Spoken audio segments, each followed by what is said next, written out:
10 मुहर्रम का दिन था। चारों तरफ शहीदों के ढेर लगे हुए थे। आखिर में हजरत इमाम हुसैन करबला के मैदान में जाने लगे।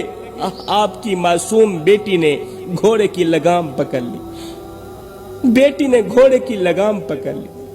नन्ही सी बेटी है, रोकर कहने लगी, ऐ घोड़े, मेरे बाबा को लेकर मैदान में मत जाना, क्योंकि मैंने देखा है उस मैदान में हमारे खेमे से जो भी गया है जिंदा वापस नहीं आया।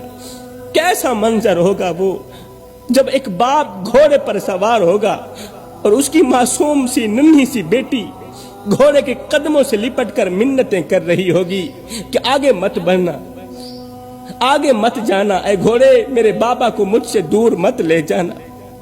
मेरे भाइयों, एक तरफ हक का अलंबरदार बाप खड़ा है, दूसरी तरफ उसकी मासूम बेटी खड़ी। वो शायद जंग नहीं समझती, वो शायद हालात की संगीनी नहीं जानती। वो मासूम बच्ची है, वो नन्हा सा फूल है, वो जंग के हालात नहीं जानती, मगर इतना जरूर जानती है कि जो भी उस मैदान में गया है जिंदा वापस नहीं आया। लिखने वाले लिखते हैं कि इमाम हुसैन ने आखिर में अपने बीमार बेटे हजरत ज़ैनुल आबिदीन से फरमाया कि मेरी बेटी का ख्याल रखना, इसे उठा लो और इसका ख्याल रखना। ये वो मेरी बेटी है कि जब तक मैं इसे अपने सीने पर नहीं सुलाता था मुझे नींद नहीं आती थी, और मेरी बेटी भी जब तक मेरे सीने पर नहीं लेटती थी मेरी बेटी को भी नींद नहीं आती थी। ये बाप के सीने पर सोने की आदि है। ये जो मेरा फूल है ना, ये बाप के सीने पर सोने का आदि है। जरा तसव्वुर करो, एक लम्हे के लिए सोचो मेरे भाइयों, एक नन्ही सी बच्ची जिसकी पूरी दुनिया उसका बाबा हो, जिसकी हर खुशी अपने बाप से शुरू होती हो और अपने बाप पर ही खत्म होती हो।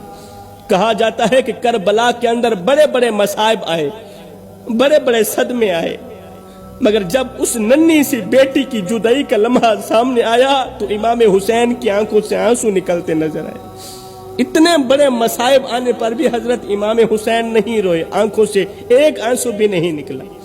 मगर जब नन्ही सी बेटी की जुदाई का लम्हा आया, जुदाई का वक्त आया, आपने देखा कि बेटी ने घोड़े के पैर पकड़े हुए और कह रही है कि आगे मत जाना, यहाँ पर जो भी जाता है वापस नहीं आता। ये मंजर देखकर इमाम हुसैन की आंखों से आंसू निकलते नजर, क्योंकि उस शहजादी को नहीं मालूम था कि ये हक और बातिल की जंग है। उसे नहीं मालूम था कि करबला में शहीद होने वालों का मकाम क्या होता है।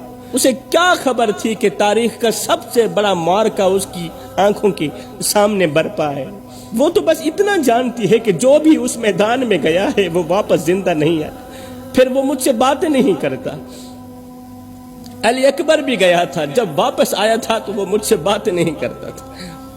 जो भी वहां जाता है वापस आकर मुझसे मीठी मीठी बातें नहीं करता। वो मेरी तरफ देखता नहीं, उसकी आंखें हमेशा के लिए बंद हो जाती हैं। फिर मैं उसे आवाज देती रह जाती हूँ और वो जवाब नहीं देता। मुझे खतरा है, मुझे डर है कहीं मैं अपने बाप इमाम हुसैन को आवाज दूं और आगे जवाब ना आए। बेटी को अपनी बहन के हवाले किया, कहा मेरी बेटी का ख्याल रखना। ये कहते हुए इमाम हुसैन ने सब्र को अपने गले लगाया। कितना बड़ा सब्र किया होगा आप अंदाजा लगा सकते हैं। बिस्मिल्लाह पढ़कर तलवार उठाई और निकल पड़े मैदान की तरफ। ऐसा लग रहा था जैसे सिद्दीक की सदाकत, फारूक की अदालत, उस्मान की सखावत और अली की शुजाअत हुसैन के सर पर पहरा दे रही।